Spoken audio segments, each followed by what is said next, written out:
Alors, association libre, je vous donne un mot et vous associez librement. Vous jouez le jeu? Ok, allons-y. Si je vous dis famille, Source. précisez source. Source parce que la famille, c'est le lieu où tout s'origine, hein, ou presque. C'est le lieu mythique par excellence de la psychanalyse. C'est un lieu qui est tellement chargé d'histoire que tout au long de sa vie, l'homme éprouve un irrépressible besoin de se construire d'autres familles. Voilà, des familles dans lesquelles il cherche ce qu'il a perdu ou au contraire ce dont il a manqué. En créant sa propre famille pour prolonger celle dont il est issu? D'abord, créer sa propre famille, ça peut avoir des buts bien différents, même si ce sont des buts la plupart du temps inconscients. On peut se construire une famille pour prolonger, comme vous le dites, ce qui a été. On peut le faire aussi pour corriger ce qui nous semble avoir été défaillant dans notre propre famille. Et puis en dehors des familles que l'on crée soi-même, il existe ce que j'appelle des familles de substitution, des familles d'accueil.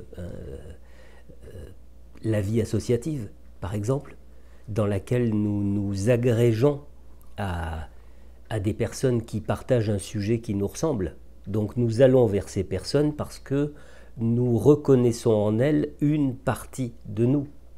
Et c'est la même chose pour les partis politiques, pour les sectes, et c'est aussi ce qui se passe en franc-maçonnerie. Est-ce que vous vous rendez compte? En maçonnerie, il y a des frères, il y a des sœurs, il y a une veuve dont le mari a été lâchement assassiné. Qu'est-ce qu'on peut demander comme plus merveilleuse scène sur laquelle on joue, on rejoue, on déjoue tous les drames de notre vie? Alors vous voyez, dans toutes ces familles d'accueil ou de substitution, nous ne savons même pas que nous reproduisons la plupart du temps une histoire ancienne, ou que nous tentons de la corriger, de la réécrire. Si je vous dis sens, Sens au sens de signification? comme vous l'entendez.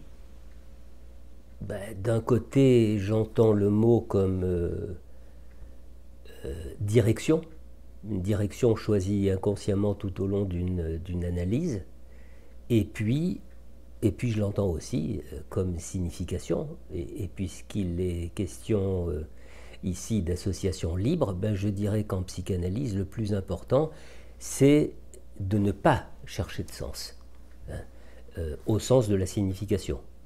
C'est-à-dire qu'il faut pouvoir parler sans chercher à produire quoi que ce soit.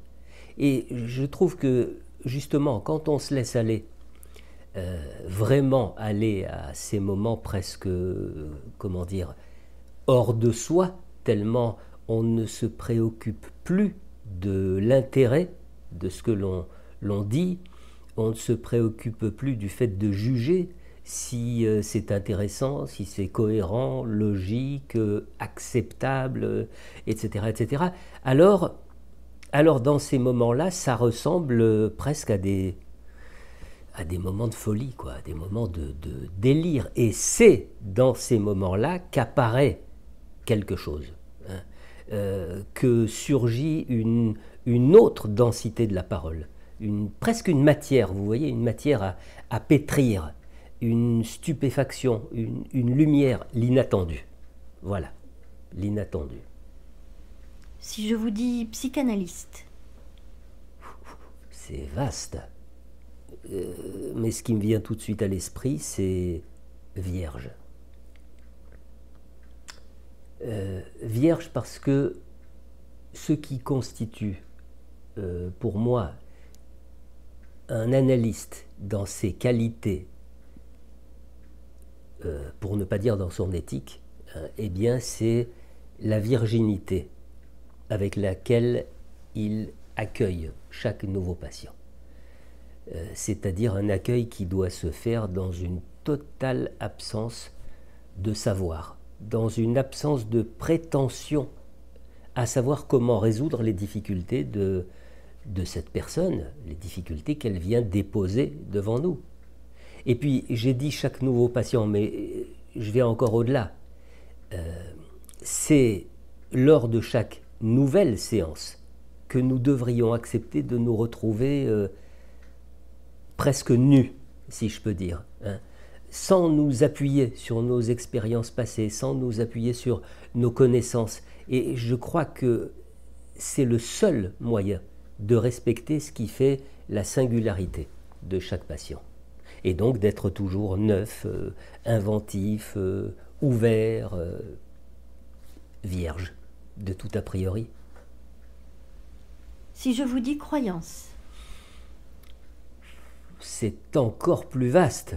Mais bon, allez, je joue le jeu. Destin.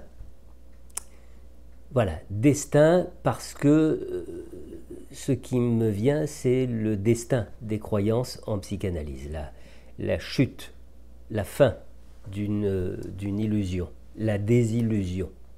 Et vous voyez, la réponse de Freud à Sabina Spielrein est gravée là. On n'est pas là pour remplacer une illusion par une autre illusion. Si nous avons longtemps vécu en tenant pour vérité une croyance, quelle qu'elle soit, eh bien, il ne faudrait pas tomber dans le piège de se consoler de la chute d'une croyance en allant aussitôt s'en chercher une autre. Et puis, il y a une autre illusion qu'il faudrait s'attacher à démasquer. Parce qu'on pourrait croire qu'en faisant l'expérience de la désillusion, eh bien, on pourrait croire que cette expérience serait désormais tenue pour acquise. C'est pas vrai. C'est pas vrai parce que en chacun de nous, il y a quelque chose de tellement, mais tellement puissant que ce travail de désillusionnement doit sans cesse être remis sur l'établi. Ça signifie que le besoin d'une croyance qui est tenue pour une vérité persiste et persiste encore et encore, et que par conséquent, même si nous croyons avoir trouvé une nouvelle vérité, eh bien cette nouvelle vérité mérite d'être passée au crible de la critique analytique.